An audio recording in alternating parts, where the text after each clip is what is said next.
ডাক, টেলিযোগাযোগ ও তথ্য প্রযুক্তি মন্ত্রণালয় বাংলাদেশ বিনির্মাণের একটা অন্যতম ফ্ল্যাগশিপ মিনিস্ট্রি।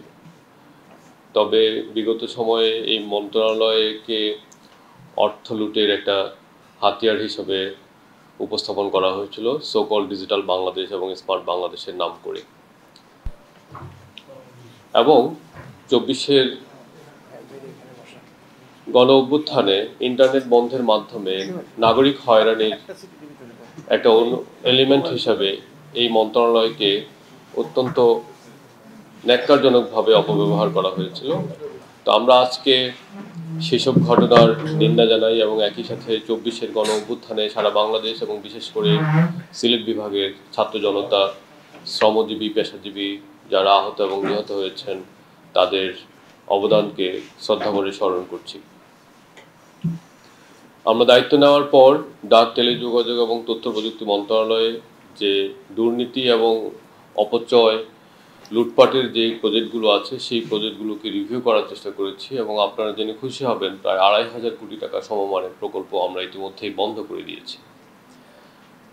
নতুন বাজেটে আমরা নতুন কোনো প্রজেক্ট নেইনি, এই কারণে যে বিদ্যমান যে প্রজেক্টগুলো আছে এই প্রজেক্টগুলো যাতে আমরা অপটিমাইজ করে বাংলাদেশের মানুষের যেই কষ্টার্জিত অর্থ যেটা বাজেটের মাধ্যমে ব্যয়িত হয় সেটার ভ্যালু অফ মানি ক্রিয়েট করার জন্য আমরা চেষ্টা করেছি যে বিদ্যমান প্রজেক্টগুলোকে আমরা ভালোভাবে বেটার ম্যানেজ করে তারপর আমরা নতুন প্রজেক্ট নিব।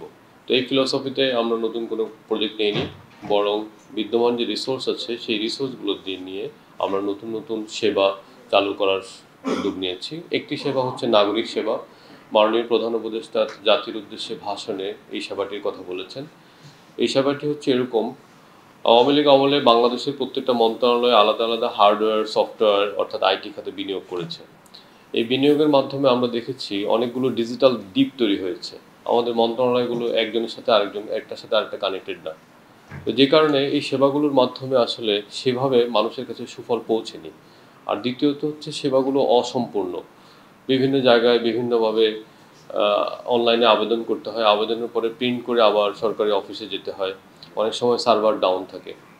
তো এই উদ্যোগগুলোতে আমরা চেষ্টা করছি ভূমি মন্ত্রণালয়ে, বিআরটিএতে আমরা সহজ বা বাংলাদেশ রেলের যে টিকেটিং সিস্টেম, তারপরে ল্যান্ড গেটওয়ে, পাসপোর্ট ইত্যাদি মন্ত্রণালয়ে আমরা এখন যাচ্ছি, গিয়ে সেখানকার সেবাগুলো কিভাবে এই যে সার্ভার ডাউনের সমস্যা থেকে মুক্ত হতে পারে এই বিষয়গুলো আমরা এখন দেখছি।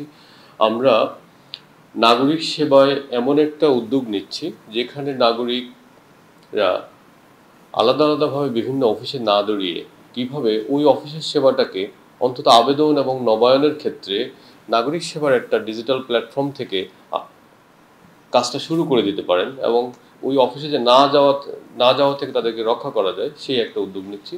এটা সামনের ফেজ হচ্ছে এক ঠিকানায় সব সেবা, অর্থাৎ এর মাধ্যমে আলাদা আলাদাভাবে বিভিন্ন মন্ত্রণালয়ে যেতে হবে না, বরং সিঙ্গেল প্ল্যাটফর্ম থেকে সেটা ওয়েবসাইটের মাধ্যমে হোক সব জায়গায় আবেদন করা যাবে। তো এটার ব্যাক এন্ডে আমরা যেটা করছি, আমরা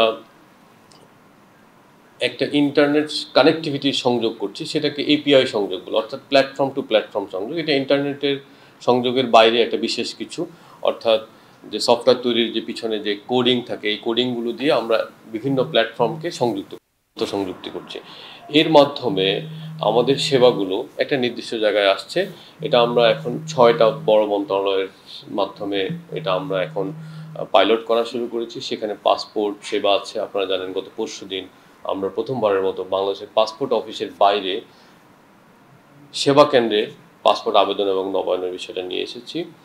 এর বাইরে আমরা বিআরটি ড্রাইভিং লাইসেন্সের আবেদনগুলো সেখানে এনেছি। সেখানে বর্তমানে এনআইডি এবং জন্ম ও মৃত্যু নিবন্ধন সংক্রান্ত সেবাগুলো পাওয়া যায়।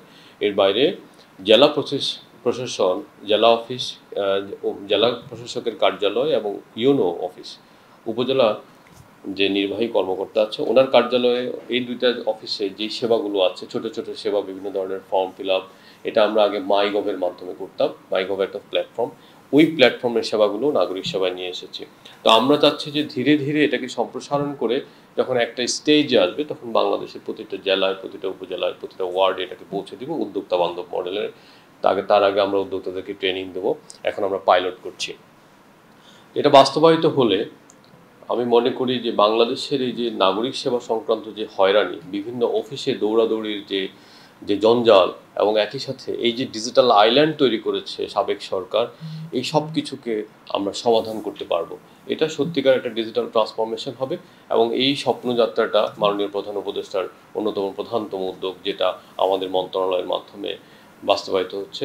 মাননীয় প্রধান উপদেষ্টা বলেছেন যে এটা তার ফ্ল্যাগশিপ একটা কর্মকাণ্ড। তো সেজন্য আমাদের টিম ক্রমাগতভাবে এই সেবাটার মান উন্নয়নের জন্য চেষ্টা করছে।